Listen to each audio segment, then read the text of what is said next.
அனைவருக்கும் வணக்கம். விவேகா ப்ராப்பர்ட்டிஸ் முத்துகிருஷ்ணன்.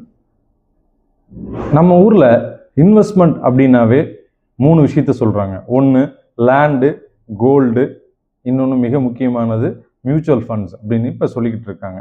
3 விஷயத்த இன்வெஸ்ட்மெண்ட்டுக்காக சொல்கிறாங்க. அதாவது ஈக்விட்டிஸ், ஸ்டாக் மார்க்கெட் அப்படின்னு சொல்கிறாங்க. ஆனால் நாங்கள் எப்பயுமே பார்த்தீங்கன்னா லேண்டை தான் ப்ரிஃபர் பண்ணுறோம். நிறைய பேர் லேண்டை ப்ரிஃபர் பண்ணுவாங்க.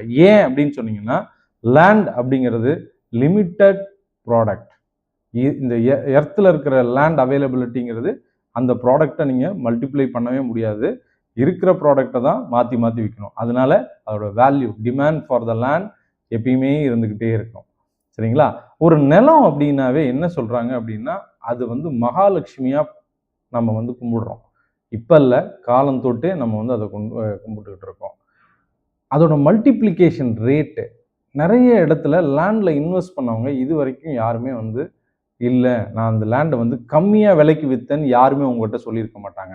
ஏன் அப்படின்னா அதுதான் அதோட பியூட்டியே. ஏன்னா 2026 ஒரு லேண்டை 1000 ரூபாய் பர் ஸ்கொயர் ஃபீட் வாங்குறீங்கன்னா 2036 அந்த லேண்டு பர் ஸ்கொயர் ஃபீட் 10,000 ரூபாய்க்கு போகிறதுக்கான சான்சஸ் மிக அதிகமாக இருக்குது. ஆனால் இந்த லேண்டுன்றது டிடிசிபி அப்ரூவ்டு பிளாட் மட்டும்தான் இருக்கா அப்படின்னு கேட்டால் கிடையாது. DTCP approved plot one of the type. அது ஒரு வகையான இன்வெஸ்ட்மெண்ட் அப்படிங்கிறது தான் நான் சொல்ல வருவேன். ஏன்னா ரெசிடென்ஷியல் பிளாட் ஒன்று உங்கள் இடத்துக்கு பக்கத்துலேயே வாங்குறீங்க, காசு அதிகமாக கொடுத்து ரெசிடென்ஷியல் பிளாட் வாங்கலாம், கமர்ஷியல் பிளாட்ஸ் வாங்கலாம்.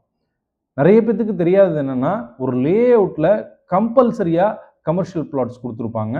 அந்த கமர்ஷியல் பிளாட்ஸ் வாங்கும்போதோ அதோட வேல்யூ என்டையர்லி டிஃப்ரெண்ட்டாக இருக்கும். ஒரு ஸ்கூல் கட்டுறதுக்கும் ஷாப் கட்டுறதுக்கும் கம்பல்சரியாக லேண்ட் அலாட் பண்ணணும். ஏன்னா அதுதான் கமர்ஷியல் பிளாட்ஸ் அப்படின்னு சொல்லுவோம். அந்த கமர்ஷியல் பிளாட்ஸோட வேல்யூ நார்மல் பிளாட்ஸோட ரேட்டு கூட இருக்கும். அதை விற்கும்போது இன்னும் சேர்த்து விற்க முடியும் இல்லைங்களா? ஃபார்ம் லேண்ட், அடுத்தது ஃபார்ம் லேண்டை பற்றி நம்ம பேசலாம். அது 22 சென்ட்ஸுக்கு மேலே இருந்தால் it comes under the category of farm land. ஒருத்தங்க ஃபார்ம் லேண்ட் இன்வெஸ்ட் பண்ணி அதில் ரெவன்யூ ஜென்ரேட் பண்ண முடியுமா சார் அப்படின்னா, கண்டிப்பாக ஜென்ரேட் பண்ண முடியும். எப்படி? ஃபார்ம் ஹவுஸில் ஒரு ஸ்விம்மிங் பூலும் ஒரு ஃபார்ம் ஹவுஸ் வீடையும் கட்டி அதை ரெண்ட்டுக்கு விடுறதுனால உங்களால் பண்ண முடியும். இன்னொன்று பீச் சைட் பிளாட்ஸை நம்ம விலைக்கு வாங்க முடியும். அதுலேயும் உங்களால் ரெவன்யூ ஜென்ரேட் பண்ண முடியும். பீச் சைட் பிளாட்ஸில் எப்படி சார் நான் ரெவன்யூ ஜென்ரேட் பண்ண முடியும்னா, அதில் ஒரு கெஸ்ட் ஹவுஸு வித் ஸ்விம்மிங் பூலோட கட்டினீங்கன்னா ரிட்டர்ன் ஆன் இன்வெஸ்ட்மெண்ட் உங்களுக்கு சிட்டியில் கிடைக்கிற ப்ராப்பர்ட்டியோட உறுதியாக பீச் பக்கம் கிடைக்கிற ப்ராப்பர்ட்டியோட வேல்யூ என்டையர்லி டிஃப்ரெண்ட்டாக இருக்கும். புரிஞ்சுக்கிட்டீங்களா? அதே மாதிரி இன்னொரு மிக முக்கியமான ஒன்று, long term plan, short term பிளான்னு உங்கள் பிளானை நீங்கள் பண்ணிக்கலாம். 5 வருஷத்தில் நீங்கள் எவ்வளோ இன்வெஸ்ட்மெண்ட் பண்ண போகிறீங்க, அதை எப்படி ரிட்டர்ன் ஆன் இன்வெஸ்ட்மெண்ட் பண்ணணும், இல்லை 10 இயர்ஸு 15 இயர்ஸு, இந்த எத்தனை வருஷத்துக்கு இந்த பிளாட்டை நம்ம ஹோல்டு பண்ண போகிறோன்றதை நினச்சி அதுக்கு தகுந்த மாதிரி இன்வெஸ்ட்மெண்ட்ஸ் நீங்கள் பண்ணும்போது அதுக்கான ரிட்டர்ன்ஸும் டிஃப்ரெண்ட்டாக கிடைக்கும். லேண்ட் இன்வெஸ்ட்மெண்ட்டுங்கிறது சாதாரணமான ஒரு இன்வெஸ்ட்மெண்ட் இல்லை. எல்லாத்துக்கும் எல்லாராலையும் செய்ய முடியுமா அப்படின்னா, கண்டிப்பாக எல்லாத்துக்கும் எல்லா சைஸ்லையும் கிடைக்கிறதுக்கான சான்சஸ் இங்கே இருக்குது. அதை கரெக்டான முறையில், சரியான முறையில் யார் உபயோகப்படுத்திக்கிறாங்களோ அவங்களே கண்டிப்பாக ஜெயிப்பாங்க. சரிங்களா?